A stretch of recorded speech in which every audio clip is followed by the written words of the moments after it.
Circuit கொடுத்துக்கணும். ஏதோ problem வந்துச்சுன்னா cut ஆகிற மாதிரி கொடுத்துக்கலாம். நம்ம தான் டிராயிங் டிசைன் நம்ம டிசைன் தான். நார்மலாக இது வந்து வந்துட்டே இருக்கணும். கண்டினியூஸாக கொடுத்துட்டு சண்டு காலில் ட்ரிப்பிங் யூஸ் பண்ணிக்கலாம், இல்லை ஈவி காலையும் ட்ரிப்பிங் யூஸ் பண்ணலாம். ஈவி கால் கொடுக்குறது பெஸ்ட்டு.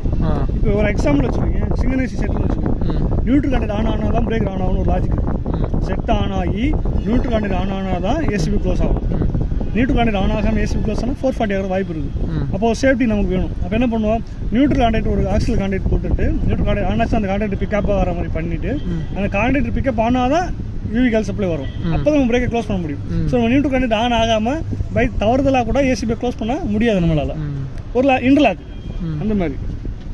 இப்போ சண்டுகால் சேம் தான். என்ன மேட்டர் அப்படின்னா, இது கண்டினியூஸாக சப்ளை வரக்கூடாது. கண்டினியூஸாக சப்ளை வந்துச்சுன்னா காயில் பேன் ஆகிடும். ஒரு millisecond, fraction of second தான் வரும். ஜஸ்ட் கொடுத்துட்டு ரிலீஸ் பண்ணிடணும். கண்டினியூஸ் போச்சுன்னா காயில் பேன் ஆகும். அப்போ என்ன பண்ணுவாங்க அப்படின்னா, சப்ளை தரமாட்டாங்க. இப்போ இங்கே வந்து சண்டுகால்